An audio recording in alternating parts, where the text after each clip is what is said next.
देश की विदेश नीति पर बड़ा सवाल, चीन से लेकर अमेरिका तक। मोदी सरकार की चुप्पी पर कांग्रेस का तीखा हमला। देखिए न्यूज के लाइव पर बड़ी राजनीतिक बहस। दिल्ली स्थित कांग्रेस कार्यालय में आयोजित प्रेस कॉन्फ्रेंस में पवन खेड़ा, एआईसीसी मीडिया और पब्लिसिटी विभाग के चेयरमैन ने मोदी सरकार की विदेश नीति को लेकर गंभीर सवाल खड़े किए हैं। पवन खेड़ा ने कहा कि जैसे पूर्व में अमेरिकी राष्ट्रपति डोनाल्ड ट्रंप ने भारत पाकिस्तान मुद्दे पर मध्यस्थता का दावा किया, अब वैसे ही चीन भी दावे कर रहा है, लेकिन मोदी सरकार पूरी तरह खामोश है। उन्होंने कहा कि डोकलाम, गलवान, लद्दाख, अरुणाचल और ब्रह्मपुत्र डैम जैसे मामलों पर सरकार ने आंखें मूंद रखी है। चीन भारत के खिलाफ सैन्य और आर्थिक दबाव बना रहा है, लेकिन प्रधानमंत्री नरेंद्र मोदी चुप है। पवन खेड़ा ने सवाल किया कि जब बीजेपी और आरएसएस चीन की पार्टी से बैठक करते हैं तो क्या देशहित के मुद्दे वहां उठते हैं? कांग्रेस नेता ने आरोप लगाया कि मोदी सरकार की विदेश नीति डामवाडोल है और इसका खामियाजा देश को आने वाले समय में भुगतना पड़ेगा। AICC media chairman Pawan Khera का पूरा और तीखा प्रेस कॉन्फ्रेंस। अब सवाल सरकार से है, क्या इन आरोपों पर जवाब आएगा या चुप्पी ही नीति बनी रहेगी? नमस्कार साथियों, गिरगिट को क्या कहते हैं? जानवर ही होता है। बीजेपी ने गिरगिट को भी एक रंग सिखा दिया। जिन्हें लाल आंखें दिखानी थी उनके लिए लाल कारपेट बिछा दिया। ये एक वीडियो चलाई है जो पीछे चल रही है। हमें यह दिक्कत नहीं है कि चीन की CPC, communist party of China के लाइजॉन डिपार्टमेंट के जो शीर्ष डेलीगेशन है उनका स्वागत कल बीजेपी के मुख्यालय में हुआ। हमें इस बात की दिक्कत नहीं है। जब बीजेपी विपक्ष में थी तब भी लगातार इनसे मिलती थी, वहां जा जाकर मिलती थी। आरएसएस वाले जा जाकर मिलते थे, ट्रेनिंग लेते थे, ये राम माधव एंड कंपनी। इसकी भी दिक्कत नहीं हमें, क्योंकि आपसी संबंधों में राजनीतिक दल दूसरे देश के राजनीतिक दल से मिलते हैं, उसमें प्रॉब्लम नहीं। हंसते मुस्कुराते फोटो पोस्ट की इसमें आपको दिखेगी अभी, हमें उसमें भी कोई दिक्कत नहीं। चलिए करिए आप। दिक्कत मीटिंग से नहीं है, दिक्कत संवाद से नहीं है, दिक्कत है भाजपा के दोगलेपन से, दोहरेपन से, ढोंग से, मक्कारी से। दिक्कत इससे है। अरे साहब एमओयू हो गया, 10 साल से बोलते रहे एमओयू हो गया, एमओयू हो गया, और खुद देखिए क्या कर रहे हैं।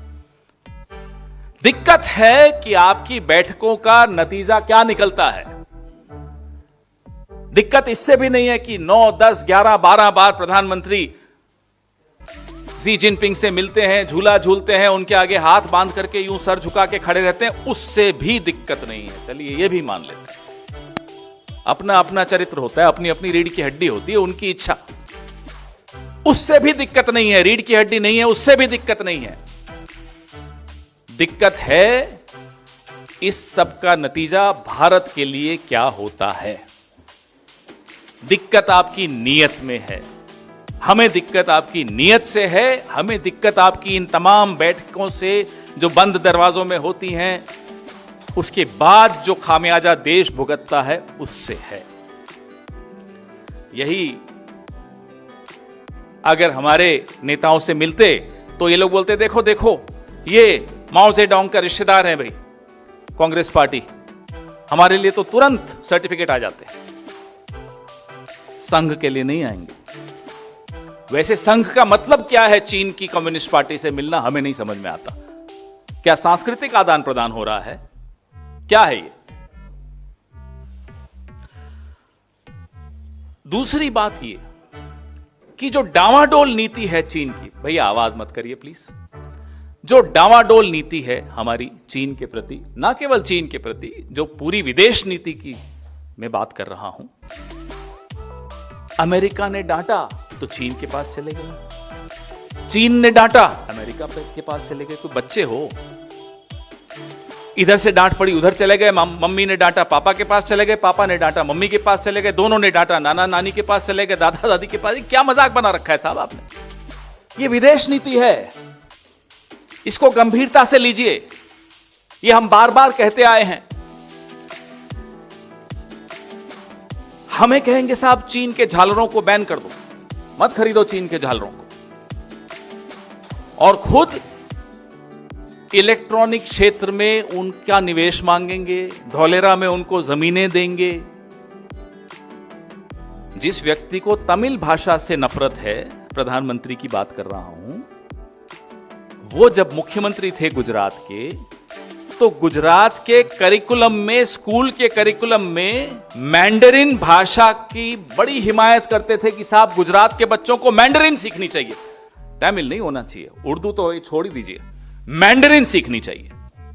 भाई क्या रिश्ता है आपका चीन से कि गुजरात के बच्चे मैंडरिन सीखें? क्या रिश्ता है आपका चीन से कि हमें कहते हैं कि झालर मत खरीदो, और जम्मू कश्मीर में स्मार्ट मीटर डोंगफैंग नाम की कंपनी से खरीद लेते हैं जो ब्लैक लिस्टेड है। चीन आपके मैप बदलता है, आप बदला ऐप से लेते हो, साहब ऐप बैन कर दो। ये क्या है, मजाक समझ रखा है। चीन आपके फर्टिलाइजर रोक देता है, गांवों में लोग मरे हैं। चीन आपके रेयर अर्थ बेचना आपको बंद कर देता है। कितना नुकसान भारत को उसका झेलना पड़ा।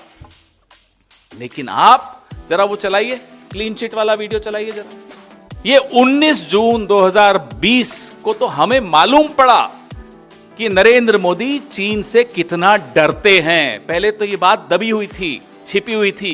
गलवान में हमारे 20 बहादुर सैनिक शहीद हुए, कोई फर्क नहीं पड़ा नरेंद्र मोदी को। चलाइए क्लीन चिट 20 जून को। ये इतिहास में दर्ज हो चुका है, आने वाली पीढ़ियां माफ नहीं करेंगी नरेंद्र मोदी को, क्योंकि पूरे विश्व को समझ में आ गया कि एक ऐसा व्यक्ति, एक बहादुर देश, एक बहादुर सेना, लेकिन एक ऐसा व्यक्ति प्रधानमंत्री बना है जिसको जरा सा डराओ वो पूरा डर जाता है, थर थर कांपता है, क्लीन चिट दे देता है। एक ऐसा व्यक्ति इस देश का प्रधानमंत्री बन गया है जिसकी तारीफ कर दो माय फ्रेंड नरेंद्र मोदी, कह दे डोनाल्ड ट्रंप, बिछ जाते हैं साहब, पूरे के पूरे बिछ जाते हैं। कोई तारीफ कर दे तो उनकी गुलामी कर देंगे, कोई डरा दे तो हाथ आगे बांध करके सर झुका के खड़े हो जाएंगे।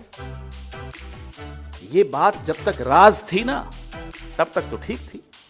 अब ये राज जब खुल गया, चलाइए जरा, मैं थोड़ा चुप होता हूं, पहले ये सुनिए, वॉल्यूम करिए।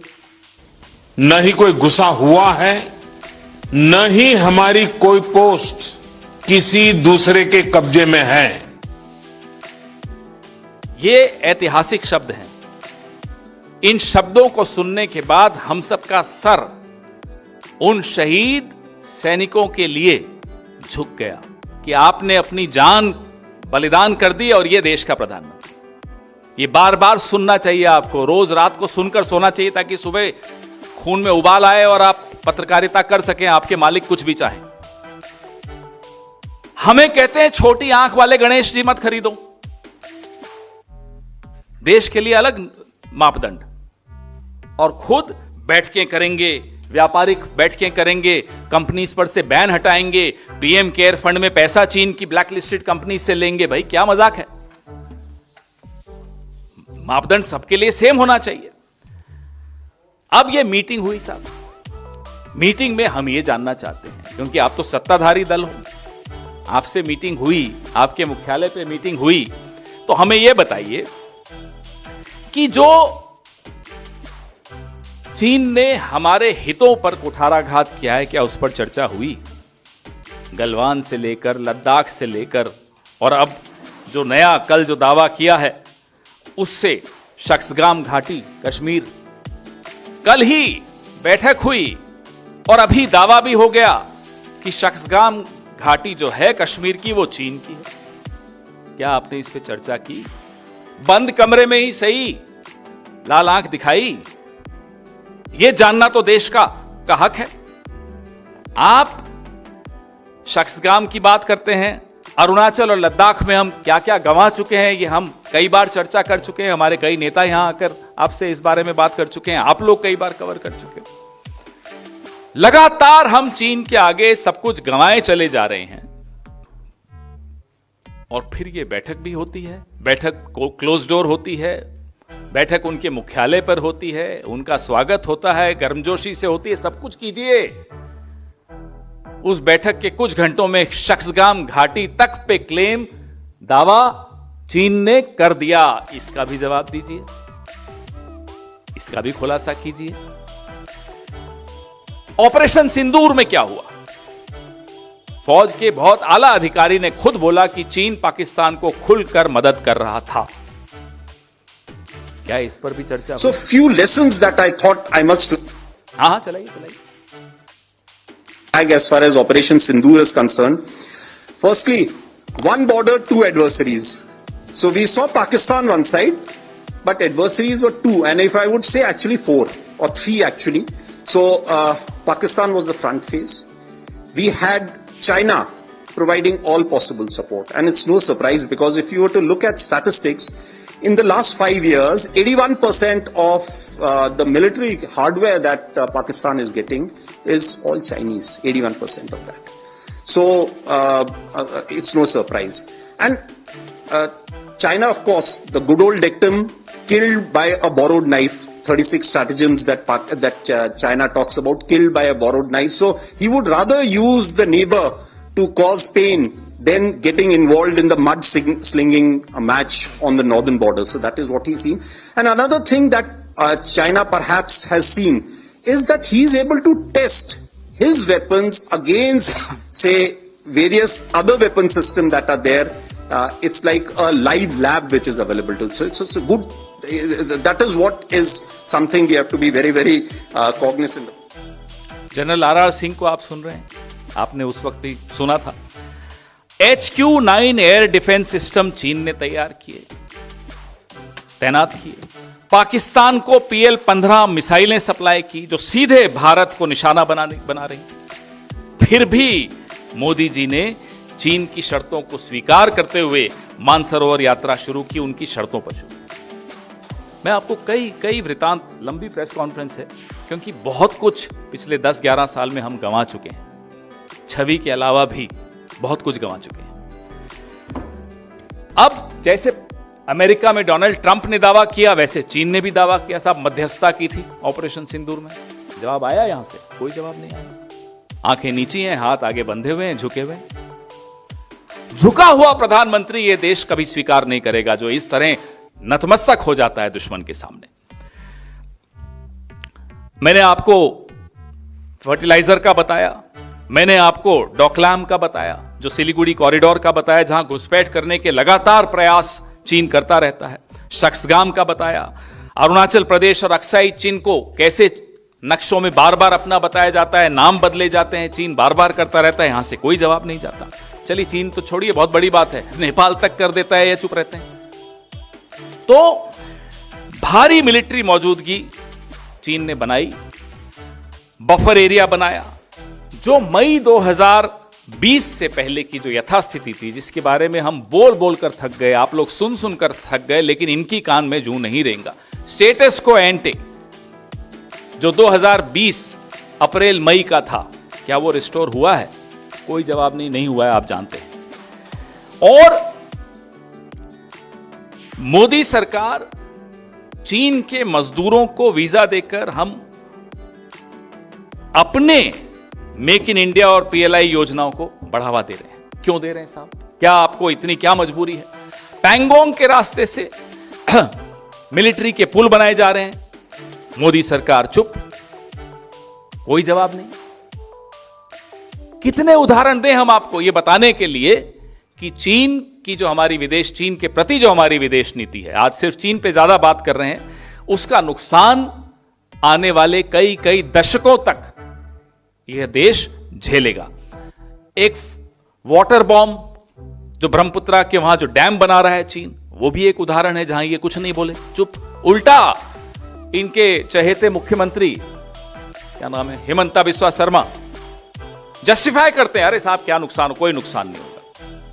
आंख बंद कर लेने से मुसीबत थोड़ी टल जाती है, लेकिन नहीं, सब आंख बंद किए हुए हैं, मुंह बंद किए हुए हैं, हाथ बांधे हुए हैं। अब जो हम सवाल इनसे जानना चाहते हैं, पूछना चाहते हैं, हालांकि जवाब आएंगे नहीं क्योंकि हिम्मत है नहीं जवाब देने की, ना इनके पास कुछ है बोलने के लिए। क्या बीजेपी इन तमाम बैठकों में, संघ भी इनसे जो बैठकें करता है, जो बैठकें हमें मालूम है उनकी बात कर रहे हैं, कुछ ऐसी बैठकें भी हुई हैं, हमें मालूम पड़ता है कि जो सार्वजनिक पटल पर नहीं आती, हमें आपको नहीं मालूम पड़ती, लेकिन बैठकें चलती हैं इनकी। क्या उन बैठकों में ये सारे मुद्दे उठाते हो? इसका जवाब तो देश को दीजिए ना। तो अगर जब ये मुद्दे आप उठाते हो तो वहां से क्या जवाब आता है, यह भी रिपोर्ट लीजिए। संसद में तो आप चर्चा भी नहीं चाहते हो चीन पर, पता नहीं क्या घबराहट है आपको कि कहीं राहुल गांधी जी, मल्लिकार्जुन खड़गे जी कहीं पोल पूरी नहीं खोल दें आपकी, वो तो रिकॉर्ड पे आ जाएगा। जब आप ये बैठकें करते हो तो क्या ये मुद्दे उठाते हो, और जब ये मुद्दे उठाते हो तो क्या जवाब आता है? जो आप लगातार भारत को नुकसान चीन की तरफ से पहुंचता है, इन बैठकों की वजह से पहुंचता है या इन बैठकों के बावजूद पहुंचता है? क्योंकि सबूत तो यही है कि ये बैठकों के बाद, जैसे अभी हुआ शख्सगाम घाटी का, तो अभी हुआ है, कल बैठक हुई और कुछ घंटों में शख्सगाम घाटी पर उन्होंने दावा ठोक दिया। क्या जो भारी ट्रेड इंबैलेंस है, जो असंतुलन है व्यापार का, उसके बारे में भी बात होती है? क्या भारत में चीन के सामान की जो बाढ़ आ जाती है, उसके बारे में भी कुछ चर्चा होती है कि उस इंबैलेंस को कैसे ठीक करें, उस असंतुलन को कैसे ठीक करें, क्या उस पर बात होती है? क्या इन मीटिंग्स में चीन द्वारा भारत को रेयर अर्थ्स और विशेष तौर पे फर्टिलाइजर पर जो बैन लगा, अघोषित बैन था, चीन ने जो बैन लगाया, क्या उस पर चर्चा हुई? क्या कोई नतीजा निकाला आपने? क्या ऐसा कुछ बंदोबस्त किया कि आइंदा ऐसा न हो? भारत के किसानों के लिए सोचते हो जब आप ऐसी बैठकें करते हो? करिए बैठक, मैं कह रहा हूं फिर से, हमें बैठकों में दिक्कत नहीं होती रहनी चाहिए, लेकिन देश के हितों के साथ समझौता करने के लिए नहीं होनी चाहिए। देश के हितों से समझौता करने वाले के साथ जब आप बैठकें करते हो तो आंखों में आंखें डाल के सवाल जरूर पूछना चाहिए आपको और देश को जवाब दिलवाना चाहिए। क्या इन मीटिंग्स में पिछले कुछ सालों से चीन के अधिकारियों द्वारा अरुणाचल प्रदेश के कई भारतीय नागरिकों को हिरासत में लेने की भी बात की है? जरा वो भी बताइए। हमारे लोग बॉर्डर से उठा लिए जाते हैं, हिरासत में ले लिए जाते हैं, यहां से कुछ आवाज नहीं आती, चुप। कितना कितना हमारे हितों का आप समझौता करेंगे? क्या ऑपरेशन सिंदूर में जो चीन ने पाकिस्तान की मदद की, हथियार, टेक्नोलॉजी, जेट सब देने में जो चीन की भूमिका थी, क्या उस बारे में बात हुई इन बैठकों में? तो ये सब सवाल जवाब मांगते हैं। भारतीय राष्ट्रीय कांग्रेस बीजेपी से, प्रधानमंत्री से ये उम्मीद करती है कि पूरी जवाबदेही, पूरी पारदर्शिता के साथ हमें बताइए कि इन क्लोज डोर मीटिंग्स में क्या हुआ, भारत के कितने हितों का समझौता करके आप आए हैं, ये हमें जानना है। आपके सवाल।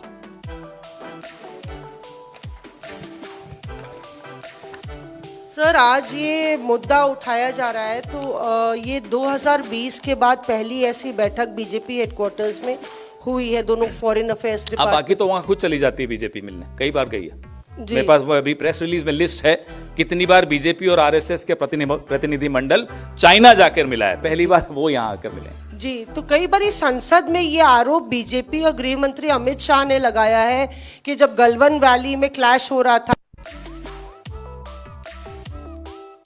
चाइनीज एम्बेसी के अधिकारियों से कौन मिल रहा था, ये संसद में भी इसको लेके कई आरोप राहुल गांधी पर लगे हैं।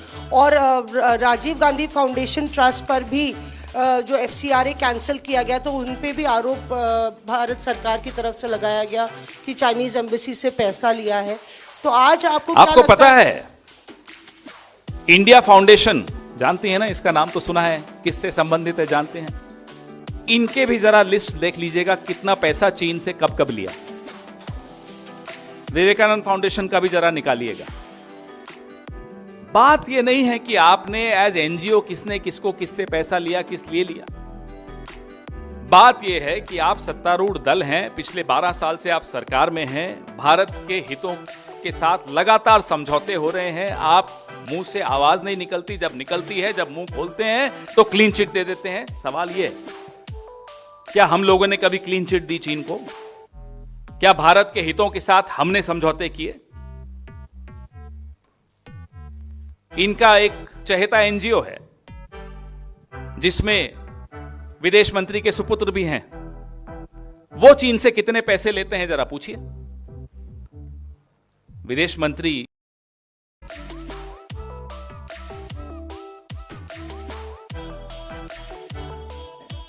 क्या वो एनजीओ पैसे नहीं ले रहा इनसे, चीन से? बात ये सब नहीं है। हम कह रहे हैं हमें दिक्कत नहीं है इन सब चीजों से, ना आपकी बैठकों से, ना आप पैसा लो, उससे भी कोई दिक्कत नहीं। हम तो कह रहे हैं पीएम केयर फंड में इतना चीन का पैसा कैसे आया? डोंगफैंग कंपनी पे हमें दिक्कत है। ब्लैक लिस्टेड कंपनी से आप जम्मू कश्मीर जैसे संवेदनशील इलाके में स्मार्ट मीटर्स लगवाते हो, हमें वो दिक्कत है। हमें वो दिक्कत है कि देश को कहते हो छोटी आंख वाले गणेश जी मत खरीदो और खुद बड़े बड़े करारनामे करते हो चीन से। हमें कहते हो झालर मत लो चीन से, खुद इलेक्ट्रॉनिक क्षेत्र खोल देते हो, धौलेरा में जमीनें देते हो, कहते हो मैंडरिन कंपलसरी होनी चाहिए गुजरात के स्कूलों में।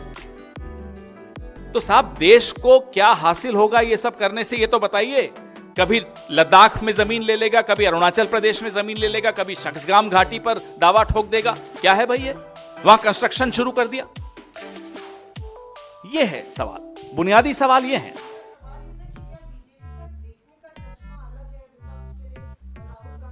हम तो कह रहे हैं अपनी बात जब आती है तो आंखें बंद हो जाती हैं, मुंह बंद हो जाता है। मुंह जब खुलता है तो क्लीन चिट देने के लिए खुलता है।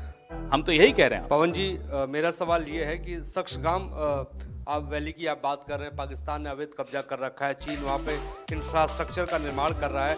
हालांकि चीन इस दावे को खारिज करता रहा है। तो अब सवाल मेरा ये है कि दूसरी तरफ भारतीय जनता पार्टी के दफ्तर में चीन का एक डेलीगेशन वहाँ पे पहुँचता है, इसको आप किस तरीके से देखते हैं? दूसरा भी इसमें एक सवाल और है इसी से संबंधित कि बीजेपी पहले राहुल गांधी को चीन की नेताओं के साथ जो तस्वीरें आई थी, जो शेयर करती रहती है और कहती रहती है कि कम्युनिस्ट पार्टी ऑफ चाइना के नेताओं से राहुल गांधी क्यों मिल रहे हैं, तो आप इसको किस तरीके से देखते हैं? एक और पार्टी में उनका डेलीगेशन मिलता है और आरोप राहुल गांधी पे भी ये लोग लगाते हैं। हम फिर कहते हैं आप मिलिए। अरे जब बीजेपी विपक्ष में थी तब भी मिलती थी, हमने रोका? नहीं रोका। हम तो सरकार में थे, चाहते तो रोक सकते थे, नहीं रोका। मुलाकात में दिक्कत नहीं है, मीटिंग में दिक्कत नहीं है। आपसी संबंधों में इस तरह की पॉलिटिकल एक्सचेंजेस होते हैं, मीटिंग्स होती हैं, कोई नई बात नहीं है। लेकिन क्योंकि मैं इंग्लिश बिल्कुल नहीं बोला इस प्रेस कॉन्फ्रेंस में, थोड़ा इंग्लिश में भी बोल देता हूं। But you first weaponize the meetings that the Communist Party of China has with Congress, selectively weaponize. Then you demonize the Congress Party and you abnormalize these meetings. That is the problem. These are normal meetings. You cannot abnormalize these meetings just because it suits your politics for a few television debates. ये पूरी सरकार TV debates के लिए, TV debates के माध्यम से, TV debates की वजह से चलाई जा रही है। क्या मतलब ऐसा? या सोशल मीडिया की वजह से चलाई जा रही है? सरकार सोशल मीडिया और टीवी डिबेट से चलती है। सिर्फ एक डिबेट जीतने के लिए आप हमारी मीटिंग्स पर बड़ी बड़ी तोहमत हम पर लगा देंगे, खुद मिलते रहेंगे। जैसा अभी इन्होंने पूछा डोनेशन, अरे आप क्या ले रहे हैं ये भी तो बताइए। मुद्दे वो हैं ही नहीं। मुद्दे हैं भारत के हितों के साथ समझौता किसने किया। मुद्दे हैं चिकन्स नेक, सिलीगुड़ी कॉरिडोर, मुद्दे हैं लद्दाख, अरुणाचल प्रदेश, मुद्दे हैं शक्सगाम वैली, मुद्दे हैं गलवान, मुद्दे हैं स्टेटस को एंटे ऑफ 2020 अप्रैल में, मुद्दे हैं क्लीन चिट, मुद्दे हैं opening your industry to China, मुद्दे हैं ब्लैक लिस्टेड कंपनीज को आप भारत में ला रहे हैं, मुद्दे हैं उनकी ट्रेड पर से सैंक्शंस हटा रहे हैं। क्यों भाई, क्यों? क्या मिल गया भारत को? क्यों हटा रहे हैं? ये हैं मुद्दे। मीटिंग मुद्दा नहीं है। सर क्या कांग्रेस की भी कोई मीटिंग होगी? एक माइक रखो ना, दो माइक रखोगे तो फिर। Pawan sir, as you are also mentioning about the meeting at BJP headquarters, but your own external affairs department chief Salman Khurshid has also met the same delegation. So what do you say about it? Because on one side you are questioning the intent, the timing of this meeting when they are also already Let's be very clear. territorial claim. The और sir, CPC इसी से जुड़ा हुआ सवाल था, क्योंकि मेरा भी यही सवाल था कि सलमान खुर्शीद साहब की सीपीसी डेलीगेशन से मुलाकात हुई है, ये जानकारी आ रही है, तो CPC क्या delegation- सलमान साहब ने उन मुद्दों को उठाया जो गलवान वैली और शंकाम वैली की बात आप कर रहे हैं, क्या उन्होंने उन CPC मुद्दों को delegation met at the request of the CPC delegation had requested. The request was approved by the government of India, and that's why our External Affairs Department, Foreign Affairs Department Chief, Mr. Salman Khurshid met them. The fact of the matter is, the ruling party is the BJP. Fact of the matter is, there is another organization, unregistered organization, which controls the ruling party of India called the RSS. Fact of the matter is, meeting is not a problem. We keep saying when they were in the opposition, we did not stop them from meeting. The problem is, who is compromising the interests of India? The opposition cannot. The ruling party can. And we have given you evidence after evidence, starting from clean chit to these blacklisted companies. And we will not be able to give you a single evidence where India's interests got benefited. Whether it's fertilizers, whether it's rare earths, whether it's the status quo ante of 2020. Give me one example where India stands to gain out of this foreign policy. So, hiding behind meetings is a shortcut to avoiding critical questions that we are asking.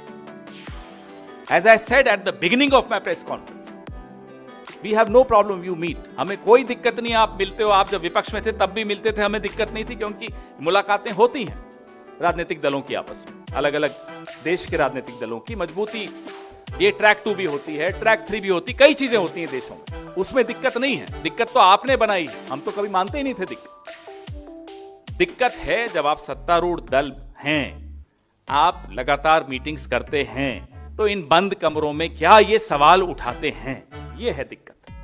आपने भी हिंदी में पूछा, तो CPC, मैं बता रहा हूं, हिंदी में बोल रहा हूं, आ रहा हूं, हिंदी तो अभी शुरू किया। सीपीसी ने अनुरोध किया, भारत सरकार की स्वीकृति थी, भारत सरकार ने अनुमोदित किया उस अनुरोध को, और उसके बाद हमारे विदेश विभाग के प्रमुख सलमान खुर्शीद जी उनसे मिले। सत्तारूढ़ दल पहले बताए कि बंद कमरों में आपने क्या ये सवाल उठाए, हम भी इस सवाल का जवाब सही वक्त पे देंगे, और विपक्ष से कोई ज्यादा महत्वपूर्ण बातें होती नहीं है इन डेलीगेशंस की, अब ज्यादा आप मुझसे ज्यादा जानते हैं इस बारे में। जो विजिटिंग डिग्निटरीज होते हैं वो भी ज्यादा महत्वपूर्ण बातें सत्तारूढ़ दल से करते हैं, जिसको अभी 3.5 साल हैं सरकार में, हो सकता है पहले गिर जाए वो अलग बात है, अभी तो 3.5 साल दिखता है कि मोदी जी रहेंगे प्राइम मिनिस्टर, 76 के हो जाएंगे, 77 के हो जाएंगे, 78 के हो जाएंगे, उन पर नहीं लागू होते नियम, लेकिन मैं वैसे बता रहा हूं। तो उस पार्टी से क्या बैठक में क्या क्या ये सवाल, भारत के हितों के सवाल बीजेपी ने, संघ ने उठाए या नहीं, ये है मुद्दा। पवन सर, आज भारतीय सेना के प्रमुख उपेंद्र द्विवेदी का भी प्रेस कॉन्फ्रेंस था, एनुअल प्रेस कॉन्फ्रेंस। उसमें उन्होंने सक्षगाम घाटी पे कहा कि 1963 का जो पाकिस्तान और चीन का समझौता है ये गैर कानूनी है, हम इसको नहीं मानते हैं। जो 5180 किलोमीटर वर्ग भूमि दिया गया था चीन को, वो अमान्य है। हमने कभी नहीं माना उसको, कभी स्वीकार नहीं किया उसको। उसके बाद चीन उस पर कंस्ट्रक्शन करे, अब तक तो हिम्मत नहीं हुई थी, अब क्यों हिम्मत हुई है, ये सवाल है। मुद्दा ये है, ये इसलिए हिम्मत हुई है कि गलवान हुआ, आपने क्लीन चिट दिया। ऑपरेशन सिंदूर में खुलकर चीन ने पाकिस्तान की मदद की, जनरल राहुल आर सिंह का वीडियो आपने देखा, खुलकर मदद की। ना केवल मदद की, जख्मों पर जो नमक छिड़कते हैं वो भी किया, बोले कि मध्यस्थता भी हमने की थी। आप चुप रहे, आपने कुछ नहीं बोला, आपकी हिम्मत ही नहीं है। आपके पुराने क्या संबंध है चीन से? जब आप मुख्यमंत्री थे गुजरात के, हम नहीं जानते। कुछ तो है कि आप उनसे डरते हो। चीन आपके बारे में क्या जानता है हम नहीं जानते और जानना भी नहीं चाहते, क्योंकि कुछ अच्छा तो नहीं होगा। जो भी है, ऑपरेशन सिंदूर में आपकी चुप्पी चीन के प्रति, गलवान के बाद क्लीन चिट देना, पीएम केयर फंड में चीन से पैसा लेना और लगातार भारत के हितों पर कुठाराघात होते हुए मौन रूप से देखते रहना, आंख बंद कर देना, मुंह बंद कर देना, ये आज उसका नतीजा है कि वहां कंस्ट्रक्शन कर रहा है जहां चीन को कंस्ट्रक्शन करने की हिम्मत अब तक नहीं थी। So there are two small questions. One is that the Chinese delegation has also met RSS General Secretary Dattatreya Hosable. Your reaction on that? And the other one is that the Congress has been raising the China issue during Parliament sessions time and again, but the government has not yielded for a debate on that. So, but in light of the recent reports that the government plans to remove the curbs on Chinese firms, do you think you'll raise all these issues and the demand for a discussion on China will be non-negotiable during the budget session? As far as the meeting with Dattatreya Hosable is concerned, we've always maintained that these non-state players should not be allowed to control state policy. RSS works behind shadows. It's a non-registered organization. And why should a non-registered organization, which is ashamed even of coming out openly, is allowed to control state policy, is allowed to do these meetings? They've been doing such meetings forever. What is it that they have to discuss? Culture? Well, I hope. But this is for the BJP and the RSS to answer. Number two, we and the entire country is aghast and surprised. Why is it that the BJP does not want any discussion on China in Parliament? What is it that the BJP is afraid of? Well, we all know what they're afraid of. But they should come out and have a clear, open discussion in the Parliament on China. And it's long pending. Starting from the clean chit that was given in June of 2020 by the Prime Minister. We played the video for you. And then, double standards. You advise us not to buy small eyes Ganesha, not to buy Diwali decoration which is made in China, but you go and have all kinds of agreements with their companies, open your doors for their companies. You take money from the blacklisted companies of China for PM Care Fund. You allow them to sell smart meters, Dongfang company of China. You allow them to sell smart meters in a sensitive state of Jammu and Kashmir. What is happening? What is it that you are afraid of? What does China know about you? Personally, I have no idea. Well, we'll keep you posted. Mr. Jairam Ramesh will talk to all of you before the session and then. Sir, लोकतंत्र में opposition parties भी बहुत महत्वपूर्ण भूमिका निभाती हैं। आपने कहा कि भारत के हितों से जुड़े जो सवाल है, क्या उन्होंने मीटिंग में उठाए बीजेपी के लोगों ने? आप अपना बता दीजिए प्लीज कि अगर मुलाकात हुई तो उठाए हैं तो वहां से क्या जवाब मिला? कि सीपीसी ने मुलाकात का एक रिक्वेस्ट भेजा, निवेदन भेजा। उस निवेदन को भारत सरकार की मोहर थी, बहुत महत्वपूर्ण है ये, और इसलिए हमारे विदेश विभाग के प्रमुख श्री सलमान खुर्शीद ने ये मुलाकात की। सत्तारूढ़ दल बंद कमरे में क्या, दरवाजे बंद करने के बाद क्या मीटिंग में चर्चा हुई, क्या मुद्दे उठाए, ये जानना हम सबके लिए जरूरी है। रही बात हमारी, तो हमसे इतनी महत्वपूर्ण बातें नहीं होती, वो भी हम बता देंगे, वो छोड़िए। एक सिस्टम होता है उसमें, वो भी बता देंगे, लेकिन बहुत महत्वपूर्ण है देश के लिए जानना। ऐसे तो कई सवाल हैं देश के मन में, चीन से संबंधित और मोदी और चीन के संबंधों से संबंधित, लेकिन यह बहुत जरूरी है कि बैठक होने के कुछ घंटों में शख्सगाम घाटी पर दावा ठोक देना चीन का, सवाल तो खड़े होते हैं। पवन सर, मेरा सवाल आपसे ये है आपने सब्सगाम घाटी की बात कर रहे हैं और तमाम चीन जो हरकतें कर रहा है उसकी बात कर रहे हैं, तो आप लोगों के पास तो एक बड़ा हथियार अपोजिशन के पास स्टैंडिंग कमेटी है एक्सटर्नल अफेयर्स, और आप ही के पार्टी के सांसद चेयरमैन हैं, तो क्या आप लोग उसमें उठवाएंगे इस मुद्दे को और आप परस्यू करेंगे क्या? संसद का सत्र शुरू हो उससे पहले काफ़ी आपसे चर्चा होगी हमारे नेताओं की। जयराम रमेश जी भी आपसे इस बारे में बात करेंगे। जो जो रणनीति तय होगी ज़रूर आपसे साझा करेंगे।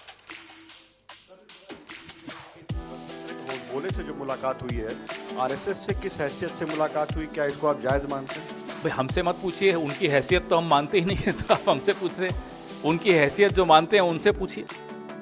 क्या एक ऐसा संगठन जो परछाइयों में छिपता है पिछले 100 साल से, जिसको अपने होने पे भी शर्म आती है, अपने आप को पंजीकृत नहीं करता, जो एक डिनायबिलिटी का हमेशा एक प्रोविजन छोड़ के रखता है,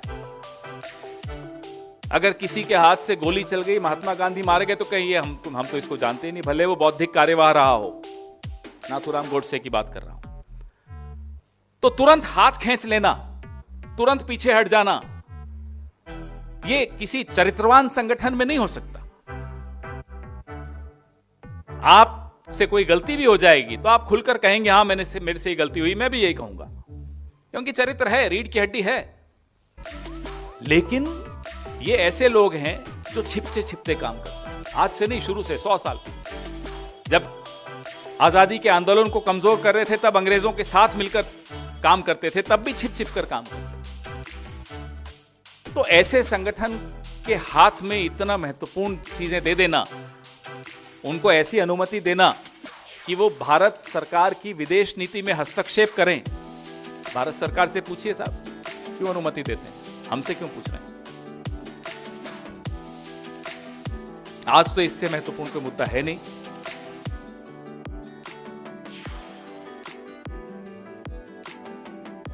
We'll talk about this. He's already tweeted, and that's the Congress Party's thing.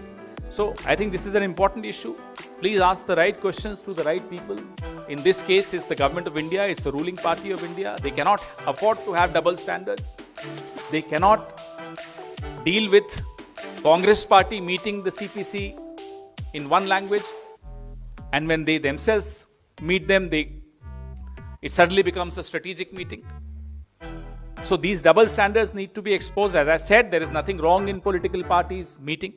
It's been happening. When they were in the opposition, they would meet the Communist Party of China. In fact, when Gadkari ji was the president, they also took a lot of BJP leaders to China for training by CPC. So we have no problem. If we wanted, we were in power, we could have stopped them. But we understand these things happen. These interactions, these exchanges happen. But now you ask them about their double standards. You ask them about what happened in that meeting. You ask them about why within a few hours of that meeting, the Shaksgam Valley has been claimed by China. These are the questions that need to be asked. Thank you.